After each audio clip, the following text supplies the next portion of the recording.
নির্বাচনের দিনক্ষণ ঘোষণা হলো আর দেখা গেল ঠিক সেই রাতেই একেবারে বদল করা হলো মুখ্য সচিব এবং স্বরাষ্ট্র সচিব। দেখুন, আমার তো পুরো সরকারটা বদলাতে চাইছি। একটা ওসি, একটা ডিএম, এসপি বা চিফ সেক্রেটারি পাল্টে পশ্চিমবাংলার কোনো পরিবর্তন হবে না। সরকারের পরিবর্তন চাই, সেটা মে মাসে হবে। হিংসামুক্ত ভোট করাতে বদ্ধপরিকর নির্বাচন কমিশনার, এবং যেরকম দেখা যাচ্ছে গত ইলেকশনগুলোতে যে পর্যবেক্ষকরা ঠিক আগে আসে, কিন্তু এখন থেকে দিনক্ষণ ঘোষণা হওয়ার পর থেকে আসতে শুরু করে দিয়েছে পর্যবেক্ষকরা।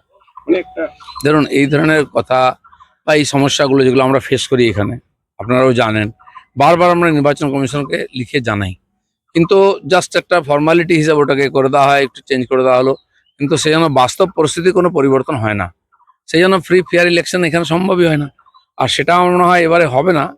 সেই জন্য এসআইআর থেকে কাজটা শুরু হয়েছে ছাঁটাই। আমার মনে হয় সেন্ট্রাল ফোর্সকেও ঠিকঠাক ডিপ্লয় করা হবে, ব্যবহার করা হবে। কলকাতায় সেদিন যে ঘটনা ঘটেছে, আর আমাদের পার্টির গাড়িকে আক্রমণ করা হয়েছে, মারপিট করা হয়েছে, পুলিশ পালিয়ে গেছে। পুলিশকে ইঁট খেতে দেখিনি, কিন্তু আহত হতে দেখেছি আমরা। মন্ত্রীকে কখনো ইঁট খেতে দেখলাম না, কিন্তু চারিদিকে চোট। যে আগে স্টিকার লাগিয়ে এসেছিল, পরে দেখি ব্যান্ডেজ লাগিয়ে সে বাইট দিচ্ছে। এগুলো আমরা দেখেছি, কিন্তু এই ঘটনাটা হয়েছে তখন পুলিশও ছিল না, আর তখন সেন্ট্রাল ফোর্সও ছিল না। কেন এই পরিস্থিতি অনেকক্ষণ ধরে চলেছে, কেন সেন্ট্রাল ফোর্সকে ইউজ করা হয়নি? স্বাভাবিকভাবে আমরা কমপ্লেন করেছি এবং নির্বাচন কমিশন তার জানতেও চেয়েছেন।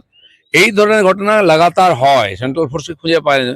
এর আগে আমাদের যাত্রার সময় জামুরিয়াতে হয়েছে, বারাবণীতে হয়েছে, সেখানে গাড়ি আটকে দেওয়া হয়েছে, বাজারে ভীষণ মারপিট হয়েছে, গাড়ি ভেঙে দেওয়া হয়েছে, সেন্ট্রাল ফোর্সকে অ্যাক্টিভ হতে দেখিনি। বলছি, সাধারণ মানুষের কথা ভেবে মুখ্যমন্ত্রী মমতা বন্দ্যোপাধ্যায় গ্যাস নিয়ে আজকে রাজপথে না।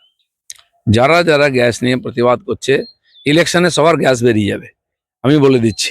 কারণ এটা সাময়িক সমস্যা, সারা বিশ্ব তার জন্য ভুগছে। একটু পাশের দেশগুলো খোঁজ করুন না, তেল গ্যাসের কি অবস্থা আছে। দিব্যি তেলে জলে আছেন তাই লাফাচ্ছেন, মোদি আছেন তাই সব করে খাচ্ছেন, নাহলে হাহাকার পড়ে যেত। ইচ্ছা করে ক্রাইসিস তৈরি করা হচ্ছে, মানুষকে ভয় দেখানো হচ্ছে। আমি সাধারণ জনতাকে বলবো, অনেক সংকটে গেছি, সংকট আসতে থাকে যেতে থাকে। যখন নরেন্দ্র মোদী সামনে আছেন, চিন্তা করবেন না, আপনার জীবনে আঁচ পড়বে না।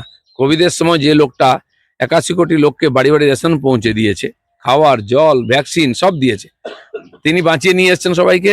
আগামী দিনেও তিনি দেখবেন। কিন্তু যারা মিথ্যাচার করে, কেবল রাজনীতি করে ইস্যু নিয়ে লোককে ভয় পায়, তাদের কথায় বিশ্বাস করবেন না। 7 লক্ষ নাম বিচারাধীন রেখে কেন ভোট, এই প্রশ্ন তুলে নওশাদ বলছেন যে মমতা বন্দ্যোপাধ্যায়কে যে ভোট বয়কট করুন, আমি আপনার পাশে রয়েছি। হ্যাঁ, বয়কট করুন না, আমরাও চাইছি বয়কট করুন। আমরাও চাই একটাও জেনুইন ভোটার যেন বাদ না যায় ভোটদান থেকে।